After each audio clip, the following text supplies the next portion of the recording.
Hello everyone, welcome to my new vlog. ಇದು ನನ್ನ Sunday vlog ಆಗಿರುತ್ತೆ. ಸಂಡೇ ನಮ್ಮ ಮನೇಲಿ ಎಲ್ಲರಿಗೂ ಲೇಝಿ ಮಾರ್ನಿಂಗ್ ಆಗಿದ್ದರೆ ನಮ್ಮ ಮಮ್ಮಿಗೆ ಮಾತ್ರ ಬ್ಯುಸಿ ಮಾರ್ನಿಂಗ್ ಆಗಿರುತ್ತೆ. ಅವರು ವರ್ಕಿಂಗ್ ಆಗಿರೋದ್ರಿಂದ ಸಿಗೋ ಒಂದು ದಿನದಲ್ಲಿ ಈ ರೀತಿ ಏನಾದರೂ ಕೆಲಸಗಳು ಮಾಡ್ಕೊತಾ ಇರ್ತಾರೆ. ಮನೆ ಡೆಕೋರೇಟ್ ಮಾಡೋದು, ನೀಟ್ ಮಾಡೋದು, ಗಿಡಗಳು ಹಾಕೋದು, ಆ ಥರ. ಹಾಗಾಗಿ ಇವತ್ತು ಒಂದು ಪಾಟಲ್ಲಿ 2 ಅಲೋವೆರಾ ಬಂದಿತ್ತು ಅಂದ್ಬಿಟ್ಟು ಅದನ್ನು ಚಿಕ್ಕ ಚಿಕ್ಕ ಪಾಟ್ಗಳಿಗೆಲ್ಲ ಶಿಫ್ಟ್ ಮಾಡ್ತಾಯಿದ್ರು. ಸಿಕ್ಕಿದ 2 ಚಿಕ್ಕ ಪಾಟ್ನ ಕ್ಲೀನ್ ಮಾಡಿ ಅದಕ್ಕೆ ಮಣ್ಣು ತುಂಬಿಸಿ ಈ ರೀತಿ ಪುಟ್ಟ ಅಲೋವೆರಾಗಳನ್ನೆಲ್ಲ ಹಾಕ್ತಾಯಿದ್ರು. ಅವ್ರಿಗೆ ಗಿಡಗಳಂದರೆ ತುಂಬ ಇಷ್ಟ. ವೀಕೆಂಡ್ಸ್ ಬಂತಂದರೆ ಅವ್ರ ಗಿಡಗಳ ಜೊತೆನೇ ಜಾಸ್ತಿ ಟೈಮ್ ಸ್ಪೆಂಡ್ ಮಾಡ್ತಾರೆ.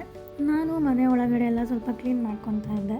ನನ್ನ ತಮ್ಮನ ರೂಮ್ ಕೂಡ ಸ್ವಲ್ಪ ಕ್ಲೀನ್ ಮಾಡ್ಕೊಡ್ಬೇಕಾಗಿತ್ತು. ಒಂದು ರೂಮ್ ಸ್ವಲ್ಪ ಕ್ಲೀನ್ ಮಾಡಿ ವಾಶ್ ಮಾಡೋ ಬಟ್ಟೆಗಳಿದ್ವು, ಹಾಗಾಗಿ ಅದನ್ನೆಲ್ಲ ಮಷಿನ್ಗೆ ಹಾಕ್ತಿದ್ದೆ. ದಿನ ಮಾಡಿದ್ರೂ ಮನೆ ಕೆಲಸಗಳೇನು ಕಮ್ಮಿ ಆಗೋದಿಲ್ಲ.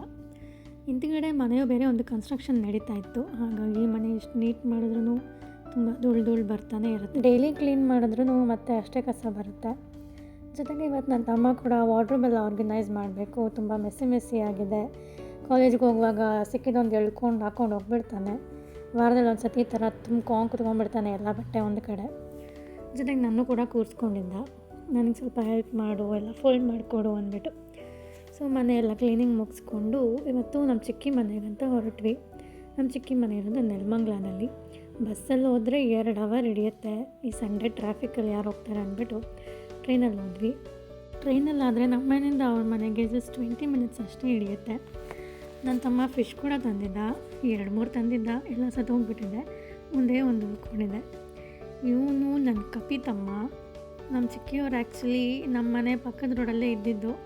ಒಂದು 5-6 ಇಯರ್ಸಿಂದ ಇಲ್ಲೇ ಜೊತೆಗೆ ಇದ್ದರು. ಇವಾಗ ರೀಸೆಂಟಾಗಿ 1 ಮಂತ್ ಬ್ಯಾಕ್ ಅಷ್ಟೇ ನೆಲಮಂಗಲದಲ್ಲಿ ಹೊಸ ಮನೆ ಕಟ್ಸ್ಕೊಂಡು ಹೋಗಿದ್ದಾರೆ.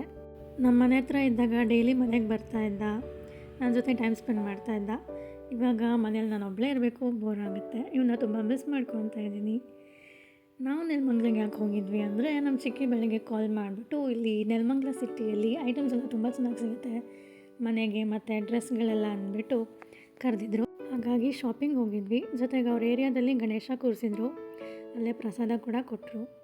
ಪ್ರಸಾದ ಎಲ್ಲ ತಿಂದ್ಕೊಂಡು ದೇವ್ರಿಗೆ ನಮಸ್ಕಾರ ಹಾಕ್ಕೊಂಡು ಶಾಪಿಂಗ್ ಅಂತ ಬಂದ್ವಿ. ನಮ್ಮ ಮಮ್ಮಿ ಕೆಲವು ಡ್ರೆಸ್ ಮೆಟೀರಿಯಲ್ಗಳು ತೊಗೊಂಡ್ರು. ನಮ್ಮ ಮಮ್ಮಿ ಅವರೇ ಸ್ಟಿಚ್ ಮಾಡೋದ್ರಿಂದ ಈ ರೀತಿ ಮೆಟೀರಿಯಲ್ಸ್ ತೊಗೊಂಡು ಅವರೇ ಹೊಲ್ಕೋತಾರೆ. ಅದಾದಮೇಲೆ ಮನೆಗೆ ಏನಾದರೂ ಐಟಮ್ಸ್ ತೊಗೊಳ್ಳೋಣ ಅಂದ್ಬಿಟ್ಟು ಬಂದ್ವಿ. ಸೋಫಾ ಕವರು, ಸ್ಕ್ರೀನ್ಗಳು, ಡೆಕೋರೇಷನ್ ಐಟಮ್ಸು, ಇಂಥವೆಲ್ಲ ಮನೆಗೆ ಎಷ್ಟಿದ್ರೂ ಸಾಕು ಅನಿಸೋದಿಲ್ಲ. ಹೊಸದಾಗಿ ಏನಾದರೂ ಬರ್ತಾ ಇರುತ್ತೆ, ಹೊಸದಾಗಿ ತೊಗೊಳ್ತಾ ಇರಬೇಕು, ಮನೇನ ಡೆಕೋರೇಟ್ ಮಾಡ್ಕೋಬೇಕು ಅನಿಸುತ್ತೆ. ಹಾಗೆ ಹಬ್ಬಗಳಲ್ಲಿ ಹಾಕೋಕ್ಕೆ ಅಂತ ಈ ರೀತಿ ರಂಗೋಲಿ ಸ್ಟೆನ್ಸಿಲ್ಸ್ ಕೂಡ ತೊಗೊತಾ ಇದ್ವಿ.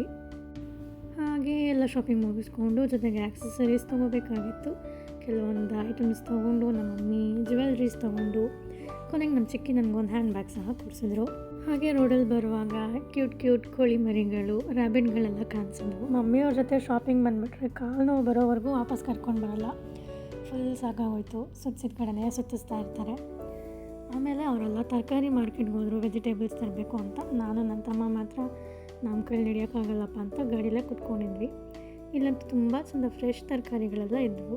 ಫೈನಲಿ ಶಾಪಿಂಗ್ ಎಲ್ಲ ಮುಗಿಸಿ ವಾಪಸ್ ಚಿಕ್ಕಿ ಮನೆಗೆ ಬಂದ್ವಿ. ಆಲ್ರೆಡಿ ಲೇಟಾಗಿತ್ತು, ಮನೆಗೆ ಹೊರಡಬೇಕಿತ್ತು.